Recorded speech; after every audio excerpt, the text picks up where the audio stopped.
야곱이 일어나 자식들과 아내들을 낙타들에게 태우고 그 모은 바 모든 가축과 모든 소유물 곧 그가 밧단 아람에서 모은 가축을 이끌고 가나안 땅에 있는 그의 아버지 이삭에게로 가려 할세. 그때 라반이 양털을 깎으러 갔으므로 라헬은 그의 아버지의 드라빔을 도둑질하고 야곱은 그 거취를 아람 사람 라반에게 말하지 아니하고 가만히 떠났더라. 그가 그의 모든 소유를 이끌고 강을 건너 길르앗 산을 향하여 도망한 지 3일 만에 야곱이 도망한 것이 라반에게 들린지라. 라반이 그의 형제를 거느리고 7일 길을 쫓아가 길르앗 산에서 그에게 이르렀더니 밤에 하나님이 아람 사람 라반에게 현몽하여 이르시되 너는 삼가 야곱에게 선악간에 말하지 말라. 라반이 야곱을 뒤쫓아 이르렀으니 야곱이 그 산에 장막을 친지라.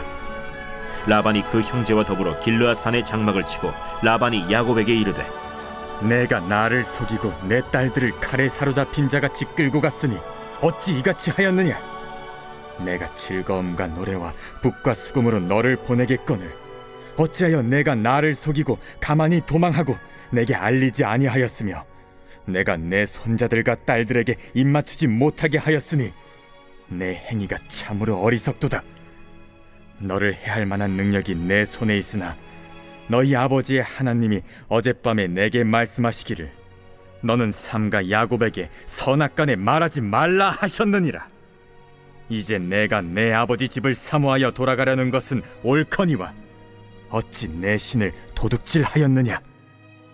내가 생각하기를 외삼촌이 외삼촌의 딸들을 내게서 억지로 빼앗으리라 하여 두려워하였음이니이다. 외삼촌의 신을 누구에게서 찾든지 그는 살지 못할 것이요 우리 형제들 앞에서 무엇이든지 외삼촌의 것이 발견되거든 외삼촌에게로 가져가소서. 야곱은 라헬이 그것을 도둑질한 줄을 알지 못함이었더라. 라반이 야곱의 장막에 들어가고 레아의 장막에 들어가고 두 여종의 장막에 들어갔으나 찾지 못하고 레아의 장막에서 나와 라헬의 장막에 들어가매 라헬이 그 드라빔을 가져 낙타 안장 아래에 놓고 그 위에 앉은지라. 라반이 그 장막에서 찾다가 찾아내지 못하매 라헬이 그의 아버지에게 이르되 마침 생리가 있어 일어나서 영접할 수 없사오니 내 주는 노하지 마소서. 라반이 그 드라빔을 두루 찾다가 찾아내지 못한지라. 사랑하는 성도 여러분, 오늘 아침도 하나님께서 열어주신 새날에 함께 우리가 이렇게 예배 드릴 수 있음에 감사를 드립니다. 2026년 4월 27일 월요일 보호하시는 하나님이란 제목으로 우리 창세기 31장 17절에서 35절 말씀 함께 나누도록 하겠습니다. 이 말씀의 무대는 오늘 지금부터 약 4,000년 전 메소포타미아의 광활한 땅입니다. 야곱은 외삼촌 라반의 집에서 무려 20년을 보냈죠. 그것은 단순한 어떤 시간의 흐름이 아니라 청춘의 전부를 쏟아부은 세월이었고 속임과 노동과 기다림으로 점철된 나날이었습니다. 라반은 야곱의 삭슬 10번이나 바꾸었고 야곱은 낮의 더위와 밤의 추위를 견디며 양떼를 지켰습니다. 그 땅은 야곱에게 결코 고향이 될 수 없었죠. 그의 마음은 늘 가나안을 향하고 있었고 하나님께서 약속하신 그 땅으로 돌아가야 한다는 열망이 가슴 깊이 불타오르고 있었습니다. 드디어 하나님의 때가 왔습니다. 내 조상의 땅, 내 족속에게로 돌아가라 라는 하나님의 명령이 떨어졌어요. 야곱은 라반이 없는 틈을 타서 가족과 소유를 이끌고 조용히 길을 떠납니다. 그러나 사흘 뒤에 라반이 이 사실을 알게 됐고 분노로 가득 찬 라반이 친족들을 이끌고 7일 길을 쫓아옵니다. 마침내 길르앗산에서 야곱을 따라잡았을 때 라반의 손에는 야곱을 해칠 충분한 힘이 있었습니다. 인간적으로만 보면 야곱은 궁지에 몰린 것이죠. 앞에는 형 에서가 있고 뒤에는 분노한 라반. 야곱은 그야말로 사면초가의 상황이었습니다. 그런데 그날 밤 하나님께서 먼저 움직이셨습니다. 하나님은 라반의 꿈에 나타나셔서 경고하십니다. 너는 삼가 야곱에게 선악간에 말하지 말라. 이것이 바로 오늘 우리에게 보여주는 가장 강력한 메시지입니다. 우리가 모르는 사이에 우리가 잠든 그 밤에 하나님은 이미 일하고 계셨다라는 것이죠. 오늘 본 말씀 가지고 우리가 첫 번째로 기억할 것은 먼저 나서시는 하나님입니다. 24절 말씀, 하나님의 아람 사람 라반에게 현몽하여 이르시되 너는 삼가 야곱에게 선악간에 말하지 말라 하셨더라. 선악간에 말하지 말라라는 이 히브리어적인 표현은 단순히 나쁜 말을 하지 말라라는 뜻이 아니라 좋은 말도 나쁜 말도 그 어떤 말도 하지 말라는 겁니다. 즉 라반이 야곱의 행로에 어떠한 개입도 하지 못하도록 하나님께서 완전히 차단하신 것이죠. 야곱이 기도했기 때문이 아니라 야곱이 잠든 그 밤, 야곱도 모르는 사이에 하나님이 이미 적보다 한 발 앞서서 일하고 달려가셨습니다. 이사야 선지자는 이런 하나님을 이렇게 노래하죠. 보라 내가 새 일을 행하리니 이제 나타날 것이라. 아멘. 하나님은 반응하시는 하나님이 아니라 먼저 나서시는 하나님이십니다. 우리가 위기를 인식하기도 전에 하나님은 이미 그 위기를 향해서 달려가 계시는 거예요. 우리가 한 가지 주목해야 될 점이 있습니다. 하나님은 야곱에게 나타나신 것이 아니라 라반에게 나타나셨습니다. 야곱의 대적에게 직접 말씀하셨어요. 여러분, 이건 놀라운 은혜죠? 하나님의 보호는 우리의 주변을 막아주는 것을 넘어서 우리를 위협하는 바로 그 원천으로 직접 찾아가신다는 뜻입니다. 담이 쳐진 것이 아니라 대적의 입이 봉해진 거예요. 여러분의 삶에 라반과 같은 존재가 있습니까? 나를 올가매려는 관계, 나를 억누르려는 상황, 내 앞길을 가로막는 어떤 힘이 있어요? 하나님은 그 라반의 꿈에 나타나실 수 있는 분이십니다. 나는 몰랐지만 하나님은 이미 그 문제를 다루고 계셨고 이것이 우리를 보호하시는 하나님의 첫 번째 얼굴입니다. 보호 말씀 가지고 두 번째로 기억할 것은 성도의 정체성입니다.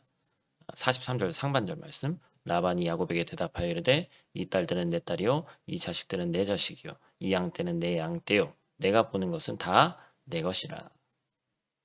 라반은 야곱을 따라잡은 후에 화려한 수사로 자신의 우위를 주장합니다. 이것도 내 것, 저것도 내 것, 자신의 유익을 위해서 상대를 조종하고 묶어두려는 전형적인 방식이죠.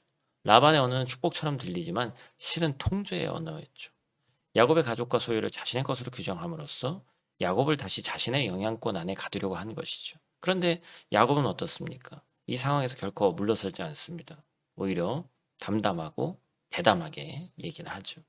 이 20년을 내가 외삼촌과 함께 하였는데 하나님이 나의 모든 고난과 내 손의 수고를 보셨다.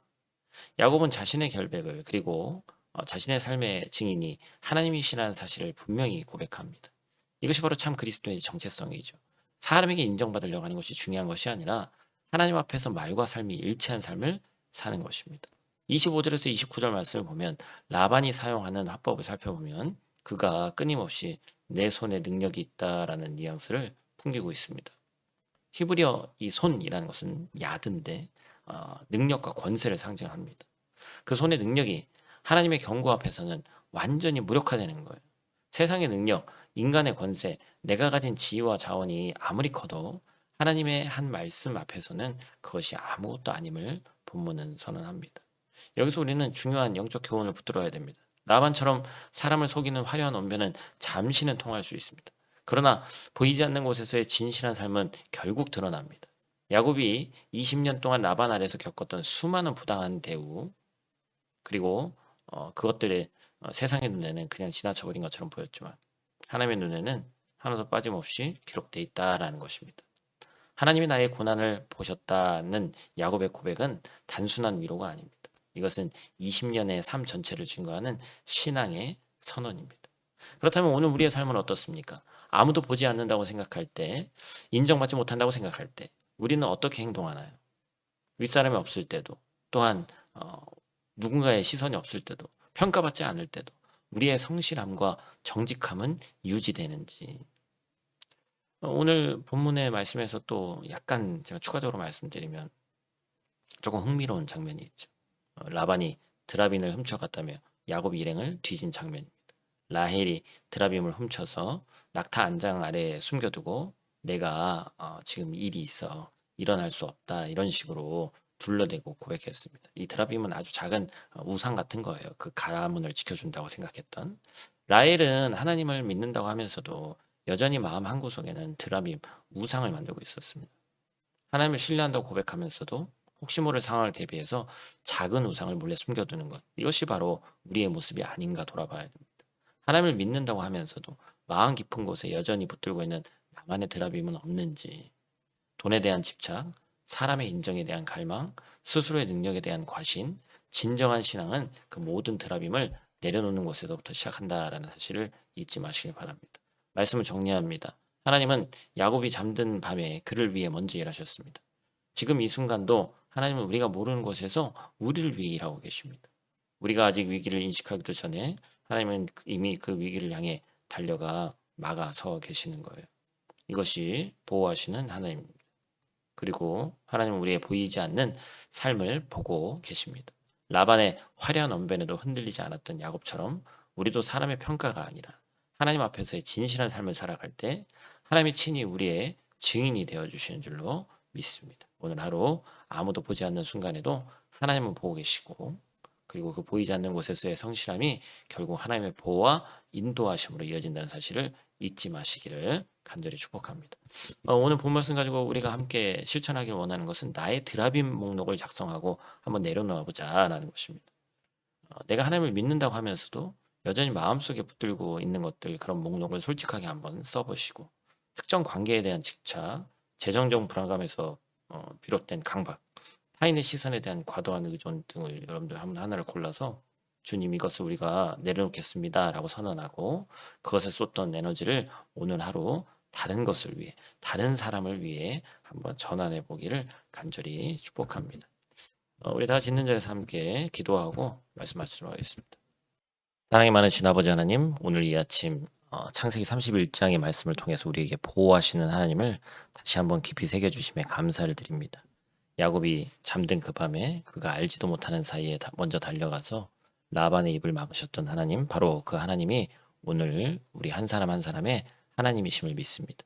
주님, 오늘 이 말씀을 듣는 성도들을 한 명 한 명 복내려 주시고, 지금 어떤 내 삶의 라반 앞에 서 있는 성도가 있다면 주님께서 먼저 그의 꿈에 나타나 주셔서 해결해 주셔서, 또한 어떤 억울함 속에 있는 성도가 있다면 야곱에게 하신 것처럼 내가 내 고난을 보았다고 말씀해 주시고, 그 한마디가 우리의 지친 영혼에 생명의 말씀 되게 하여 주시옵소서. 오늘 하루 또 이번 한 주 시작합니다.